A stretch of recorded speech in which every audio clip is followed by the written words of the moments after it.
নমস্কাৰ, কি খবৰ? মই নিৰঞ্জন বৰা। মোৰ ইউটিউব চেনেল আৰু ফেচবুক পেজ নিৰঞ্জন বৰালৈ আপোনালোক সকলোকে পুনৰবাৰ স্বাগতম জনাইছোঁ।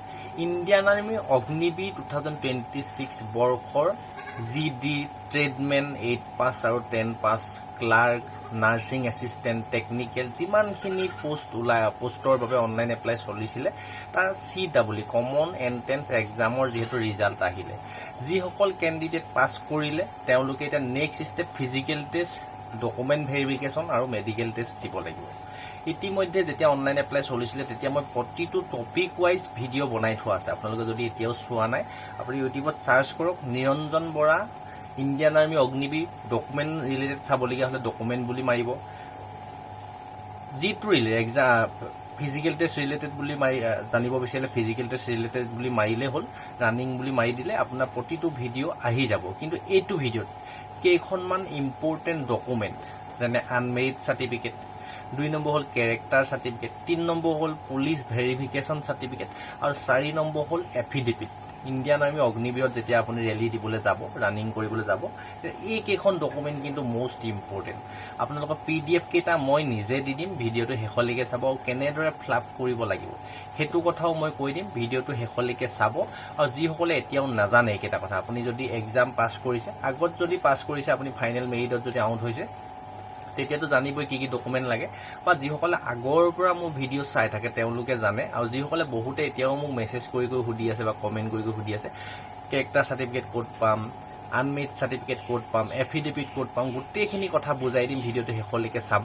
তাৰ আগতেই যিসকলে মোৰ ইউটিউবত ভিডিঅ' চাই থাকে কিন্তু ইউটিউব চেনেলটো ছাবস্ক্ৰাইব কৰি লোৱা নাই, বা ফেচবুক পেজত ভিডিঅ' চাই আছে কিন্তু ফেচবুক পেজটো ফ'ল' কৰি লোৱা নাই, প্লিজ ছাবস্ক্ৰাইব ফ'ল' কৰি ল'ব। এনেধৰণৰ চাকৰি ৰিলেটেড, আৰ্মি হওক, অগ্নিবীৰ হওক, SSC GD হওক, অসম চৰকাৰৰ 3rd গ্ৰেড 4th গ্ৰেড পুলিচৰ পৰা আদি কৰি যি চাকৰি, চেণ্ট্ৰেল গভৰ্ণমেণ্টৰ হওক, যদি চাকৰি এটা ল'ব বিচাৰে ন, তেন্তে চেনেলটো ছাবস্ক্ৰাইব ফ'ল' কৰি ৰাখিব, যিহেতু মই সময়ে সময়ে প্ৰতিটো আপডেট দি থাকোঁ। আৰু ভিডিঅ'টো অকণমান যিমান লগৰ বন্ধু বান্ধৱী আছিলে, ভাইটি ভণ্টি আছিলে, সকলোলৈকে শ্বেয়াৰ কৰি দিব। যিসকলে ইণ্ডিয়ান আৰ্মি অগ্নিবীৰ 2026 ছোৱালী হ'লেও আপোনাৰ WMP ওমেন মিলিটাৰী পুলিচত যদি পাছ কৰিছে আৰ্মি অগ্নিবীৰত, আপুনি এইকেইখন ডকুমেণ্ট লাগিবই। 3খনমান ইম্পৰ্টেণ্ট ডকুমেণ্টৰ কথা ক'ম, বাকীটোতো গম পায় অলৰেডি। যিমানখিনি পাছ চাৰ্টিফিকেট, মাৰ্কশ্বিট আছে সেইখিনি লাগিব। PRC বা ডমিচিয়েলটো বন্ধ কৰিছে আমাৰ অসমত দিয়াটো, যোৱা বছৰলৈকে দি আছিলে, ফেব্ৰুৱাৰী মানৰ পৰা নটিচ আহিলে, এতিয়া PRC হ'লেও চলি যাব। তাৰপিছত বাৰ্থ চাৰ্টিফিকেট যদি আছে লৈ যাব, অনলাইন এখন হ'ব লাগিব। যদি নাই তেতিয়া আপোনাৰ মেট্ৰিকৰ এডমিট চাৰ্টিফিকেট, মাৰ্কশ্বিটত যদি ডেট অফ বাৰ্থটো উল্লেখ আছে সেইখনে হৈ যাব। আৰু 20 কপিমান লেটেষ্ট ৰিচেণ্ট পাছপৰ্ট চাইজৰ ফটো মাৰি বেকগ্ৰাউণ্ডটো হোৱাইট কালাৰ কৰি ধুনীয়াকৈ লৈ যাব, আপোনালোকৰ হৈ যাব। কিন্তু ইম্পৰ্টেণ্ট ডকুমেণ্ট কেইখনমান হ'ল আনমেৰিড চাৰ্টিফিকেট, কেৰেক্টাৰ চাৰ্টিফিকেট, গাঁওবুঢ়াই এখন দিয়ে, আৰু এখন police verification, police character certificate, আৰু আনটো হৈছে এফিডেভিট। এইকেইটাতে বহুতৰ কনফিউজন লাগি যায়। আৰু ৰিলিজনৰ চাৰ্টিফিকেটটো সিমান বাৰু ইণ্ডিয়ান আৰ্মি অগ্নিবীৰত সিমান প্ৰয়োজন নাই। যদি টি আৰ্মি দিবলৈ যায় তেতিয়া আপোনাৰ ৰিলিজনৰ চাৰ্টিফিকেটটো প্ৰয়োজন হয়। আহক এতিয়া কথাটো বুজাই দিওঁ। মই আনমেৰিড চাৰ্টিফিকেট আৰু কেৰেক্টাৰ চাৰ্টিফিকেট দুইটা PDF কেইটা মই কেনেকৈ ফিলআপ কৰিব লাগিব সেইটোও আপোনালোকে ভিডিঅ'টো শেষলৈকে চাই থাকিব, সেইটোও বুজাই দিম। প্ৰথমতে কৈ লৈছোঁ পুলিচ ভেৰিফিকেশ্যন। এইখন চাৰ্টিফিকেট আপোনালোকৰ হ'ব লাগিব 6 মাহৰ ভিতৰত। এতিয়া যিহেতু জুলাই, আগষ্ট, ছেপ্টেম্বৰ, অক্টোবৰ, নৱেম্বৰ, ডিচেম্বৰ, জানুৱাৰীৰ ভিতৰত, এই 6 মাহৰ ভিতৰত আপোনালোকৰ পুলিচ ভেৰিফিকেশ্যন থাকিব লাগিব। কিন্তু আপুনি এতিয়া এই জুলাই মাহতে যদি এপ্লাই কৰি দিয়ে বা আগষ্ট মাহতে যদি পুলিচ ভেৰিফিকেশ্যনটো এপ্লাই কৰি দিয়ে, তেতিয়া কিন্তু এটা প্ৰব্লেম হ'ব। যোৱাবাৰ কি হৈছিলে, অগ্নিবীৰ ৰেলী আমাৰ অসমৰ যিকেইটা জোন আছিলে বা যিকেইটা এয়াৰো আছিলে, সেইকেইটা ৰেলী হৈছিলেগৈ ফেব্ৰুৱাৰী মাহত 2026। সেইখিনিও সেনেকৈ 25ৰ পৰা চলি আছিলে। এতিয়াৰ পৰা যদি 27 ফেব্ৰুৱাৰীত যদি ৰেলী হ'বলৈ হয় বা দৌৰ যদি হয়গৈ, তেতিয়া কিন্তু 6 মাহ পাৰ হৈ গুচি যাব। সেইকাৰণে আপোনালোকে চিন্তা চৰ্চা কৰি ল'ব, বা ফিজিকেল যেতিয়া নটিফিকেশ্যন আহিব বা যেতিয়া এডমিট কাৰ্ড আহিব তেতিয়া আপোনালোকে সেই পুলিচ ভেৰিফিকেশ্যনখন এপ্লাই কৰিলেও কিন্তু হৈ যাব। মোৰ মতে আপুনি যদি ইচ্ছা কৰে এতিয়াও বনাই ৰাখিব, আপোনাৰ কাম চলি যাব পাৰে। কিন্তু 6 মাহৰ ভিতৰত কিন্তু হ'ব লাগিব পুলিচ ভেৰিফিকেশ্যন চাৰ্টিফিকেটখন। আৰু ক'তো যাব নালাগে, আজিকালি অনলাইনতে কৰিব পাৰে। আধাৰ কাৰ্ডটো দি দিব, আপোনাৰ হৈ যাব। আধাৰ কাৰ্ডটো দি মোবাইলতে এপ্লাই কৰিব পাৰিব যদি জানে, বা যদি নাজানে অনলাইন চেণ্টাৰত বা অনলাইনৰ কাম কৰা দোকানত যাব, পুলিচ ভেৰিফিকেশ্যন এপ্লাই কৰি দিব। 3 দিনৰ পিছত আপোনাক থানাত মাতিব, পান কাৰ্ড, আধাৰ কাৰ্ড লৈ যাবলৈ ক'ব, কিহৰ কাৰণে লাগে সুধিব, আৰু 1 সপ্তাহৰ ভিতৰত আপুনি ডাউনলোড কৰি ল'ব পাৰিব। ডাউনলোড কৰি প্ৰিণ্ট কৰি উলিয়াই ল'বলৈ হৈ যাব, পুলিচ ভেৰিফিকেশ্যন হৈ গ'ল। 2 নম্বৰ কথা হ'ল এফিডেভিট। এফিডেভিটটো চাওক, ইণ্ডিয়ান আৰ্মি অফিচিয়েল ৱেবছাইটত এটা এফিডেভিটৰ ফৰ্মেট দিয়া থাকে অফিচিয়েল নটিফিকেশ্যনত যদি পাৰে সেইটো ডাউনলোড কৰি লৈ ল'ব মই আগত ভিডিঅ' বনাই থোৱা আছে আপুনি ভিডিঅ'কেইটা যদি চাৰ্চ কৰি চাই ল'ব আপুনি যদি বেছিকৈ এফিডেভিটটো কনফিউজন লাগি থাকে নহ'লেও আপুনি ডিষ্ট্ৰিক্ট জুডিচিয়েল মেজিষ্ট্ৰেট যিটো কোৰ্ট থাকে ডিষ্ট্ৰিক্ট কোৰ্টত যাব ক'ব যে ইণ্ডিয়ান আৰ্মিৰ কাৰণে এফিডেভিটটো লাগে তেওঁলোকে ধুনীয়াকৈ এটা ফৰ্মেট বনাই ইংলিছত টাইপিং কৰি আৰু ইংলিছ বা হিন্দীতে দিব ইংৰাজীত দিলে হৈ যাব আপোনালোক টাইপিং কৰি ধুনীয়া এটা এফিডেভিট বনাই দিব সেইটোৱে আপোনালোকৰ কাম চলি যাব ইয়াৰ পিছত দুটা ডকুমেণ্টত কিন্তু কনফিউজন থাকে আনমেৰিড আৰু কেৰেক্টাৰ চাৰ্টিফিকেট মই যিকেইটা আগত পুলিচ ভেৰিফিকেশ্যন এফিডেভিটৰ কথা ক'লোঁ যে ল'ৰা ছোৱালী সকলোৰে কাৰণে কিন্তু দেই সেইকেইটা কিন্তু সেনেকৈ আপুনি বনাই নিব লাগিবই চাৰ্টিফিকেটকেইটা লাগিব পুলিচ ভেৰিফিকেশ্যন লাগিব আৰু এফিডেভিটো লাগিব এতিয়া কথা হ'ল আনমেৰিড আৰু কেৰেক্টাৰ চাৰ্টিফিকেটত কনফিউজন থাকি যায় সেইকাৰণে মই ফৰ্মেটকেইটা মই দি দিম ডেছক্ৰিপশ্যনত যদি টেলিগ্ৰাম চেনেলৰ লিংক আছে হোৱাটছআপ গ্ৰুপৰ লিংক আছে তাতে জইন হৈ মোৰ লগত কণ্টেক্ট কৰিব যদি টেলিগ্ৰাম আছে টেলিগ্ৰামত জইন হৈ ল'ব তাত মই দি থোৱা থাকিব ফৰ্মেটকেইটা ডাইৰেক্ট সেইকেইটা প্ৰিণ্ট কৰি ফ্লাপ কৰি মই যেনেকৈ ফ্লাপ কৰিবলৈ ক'ম ফ্লাপ কৰি আপুনি গাঁওবুঢ়াৰ ওচৰত বা গাঁও প্ৰধানৰ যিহেতু গাঁওবুঢ়া থাকে বা স্কুল টাউন এৰিয়া হ'লে মিউনিচিপালিটি বৰ্ডৰ তাত ফ্লাপ কৰি চেল চাইনকেইটা মাৰি লৈ গ'লে হৈ যাব আৰু যদি গাঁও পঞ্চায়তৰ ছেক্ৰেটেৰীৰ ওচৰত দিয়ে তেতিয়া বেলেগ ফৰ্মেট থাকে মই বৰ্তমান গাঁওবুঢ়া আৰু যিটো মিউনিচিপালিটি বৰ্ড থাকে টাউন এৰিয়া তাৰ চেল চাইন মই সেইকেইটা ফৰ্মেটহে মই দিব পাৰিম আপোনালোকক সেইকেইটা মই যিহেতু নিজে বনাই ৰাখিছোঁ টাইপিং কৰি আৰু তাৰ আগতে কৈ দিম ফিজিকেল টেষ্টৰ এডমিট কাৰ্ড কেতিয়া আহিব চাওক আগষ্ট মাহৰ পৰা কিন্তু বেলেগ অল ইণ্ডিয়া যিটো ৰেলীখিনি হ'ব ষ্টাৰ্ট একেলগে যিটো হ'ব কিছুমান চেণ্টাৰৰ এডমিট কাৰ্ড কিন্তু আহি গ'ল অল ইণ্ডিয়া আমাৰ অসমৰ যদি হয় যোৰহাট শিলচৰ নাৰেংগী আৰু শ্বিলং এয়াৰো যদি হ'বলৈ হয় প্ৰায় নৱেম্বৰ ডিচেম্বৰ জানুৱাৰী ফেব্ৰুৱাৰী কিন্তু পাই যাবগৈ যোৱা একৰ্ডিং টু 2025ৰ মতে যদি আমি চাওঁ হ'লেও ক'ব নাই যিকোনো সময়তে অফিচিয়েল ৱেবছাইটত ৰেলী নটিফিকেশ্যন আহি যাব পাৰে যেতিয়াই আহি যায় তেতিয়াই মই ভিডিঅ' প্ৰস্তুত কৰি দিম চেনেলটো ছাবস্ক্ৰাইব কৰি বেল আইকনটো প্ৰেছ কৰি অল কৰি ৰাখিব যিসকলে মোক সুধি আছিলে যে আমাৰ ৰানিংটো কেতিয়া হ'ব এতিয়া ৰানিং যিহেতু 4টা গ্ৰুপ ৰখাব তোমালোকে ৰানিংটো ভালদৰে প্ৰিপেৰেশ্যন কৰা আৰু চিন আপটো এক্সেলেণ্ট মাৰিবলৈ চেষ্টা কৰা ৰানিঙত এক্সেলেণ্ট মাৰিবলৈ চেষ্টা কৰা তেতিয়াহে ইণ্ডিয়ান আৰ্মি অগ্নিবীৰ চাকৰি পাবলৈ সক্ষম হ'ব যদি এক্সামত যেনে তেনে পাছ কৰিছা ইফালে যদি 100 হৈ যায় ইয়াত যদি 30 পাইছা বা 20 পাইছা 130টো লাগিবই নাম আহিবলৈ হ'লে তোমালোকে ফিজিকেলটো এক্সেলেণ্ট মাৰিলে ইণ্ডিয়ান আৰ্মি অগ্নিবীৰত চাকৰি পাই যাব ল'ৰা হওক ছোৱালী হওক কথা ছোৱালী যিহেতু পোষ্ট একেবাৰে 100-200 মানে থাকে অল ইণ্ডিয়াত সেইকাৰণে যথেষ্ট হাই লাগিব যাৰ NCC আছে যাৰ স্পৰ্ট আছে তেওঁলোকৰ ছোৱালীবিলাকৰ বেছি সুবিধা হ'ব বাকী নাথাকিলেও পাব এনেকুৱা নাপাব বুলি কোৱা কথা নাই মই ইয়াৰ পিছতে সেই কেৰেক্টাৰ চাৰ্টিফিকেট আৰু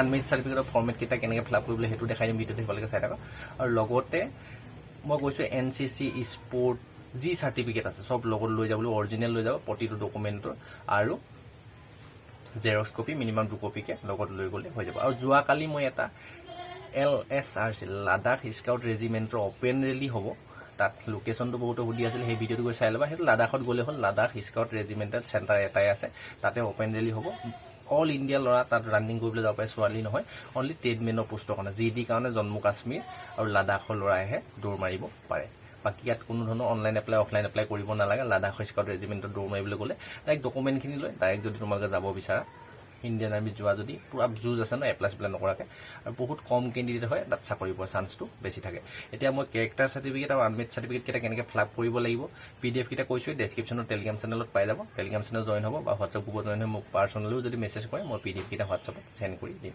আহক এতিয়া সেইকেইটা কেনেকৈ ফিল আপ কৰি চিল চাইন মৰাব লাগিব সেইকেইটা মই তোমালোকক দেখাই দিছোঁ তোমালোকৰ ভিডিঅ'টো স্কিপ নকৰাকৈ শেষলৈকে চাই থাকা এইটো হৈছে ফৰ্মেট কেৰেক্টাৰ চাৰ্টিফিকেট যিটো গাঁও প্ৰধান বা ভিলেজ ছাবপ্ৰেন বা আপোনাৰ মিউনিচিপালিটি বৰ্ডৰ ওচৰত উলিয়াই নিলে হৈ যাব এইটো চাৰ্টিফিকেট ল'ৰা ছোৱালী সকলোৱে নিব লাগিব আপোনাৰ যে কেৰেক্টাৰটো ভাল বুলি পুলিচ ভেৰিফিকেশ্যনটো নিব লাগিব তাৰ উপৰিও এইটো ফৰ্মেট আপুনি এইখন চাৰ্টিফিকেট বনাই নিব লাগিব ইয়াতে লেটাৰ নাম্বাৰ আপোনাৰ গাঁওবুঢ়াই হওক মিউনিচিপালিটি বৰ্ডৰ এইটো লেটাৰ নাম্বাৰ এটা তাত ভৰাই দিব আপোনালোকে ভৰাবলৈ কথা নাই আৰু যিটো ডেটত দিব সেইটো তাত ডেটটো ধুনীয়াকৈ লিখি দিব কেৰেক্টাৰ চাৰ্টিফিকেট আছে গম পাইছে ইয়াতে this is to certify that I knowledge Shrimati Kumar মানে শ্ৰী আপোনাৰ ল'ৰা হ'লে ল'ৰাৰ নামটো লিখিব লাগিব শ্ৰীমতী হ'লে শ্ৰীমতীত ৰাইট চিন মাৰি ল'ৰা হ'লে শ্ৰীত ৰাইট চিন মাৰি আপোনাৰ নামটো লিখিব তাৰপিছতে চন অফ DOF শ্ৰী মানে চন অফ দেউতাকৰ নাম আপুনি কাৰ পুতেক জীয়েক হয় সেইটো লিখিব ৰেচিডেণ্ট অফ আপোনাৰ এই এড্ৰেছটো গোটেইটো লিখিব আছাম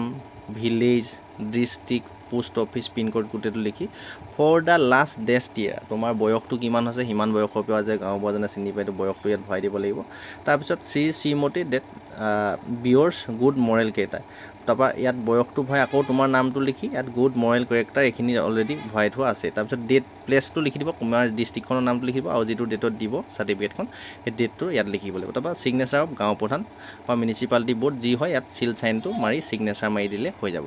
এইখনে একদম সহজ হয়, এইটোৰ ফৰ্মেট কোনো ধৰণৰ টান নহয়। তোমালোকৰ ভিডিঅ'টো যদি চাই লোৱা ভালদৰে গম পাবা।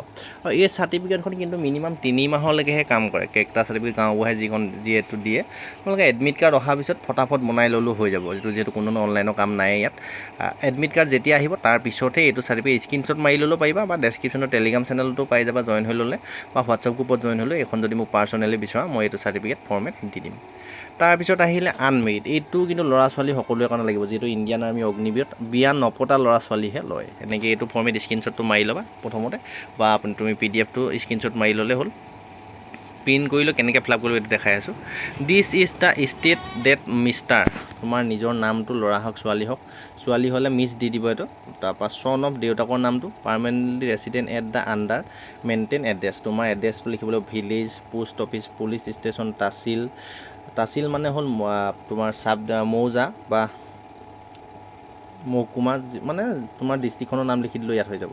তাৰপিছত আকৌ ডিষ্ট্ৰিক্ট, তাচিল চাব ডিষ্ট্ৰিক্ট, মানে এই তাচিলটো আৰু ডিষ্ট্ৰিক্টৰ জেগাত দুইটা ডিষ্ট্ৰিক্টৰ নাম লিখি দিলে হৈ যাব।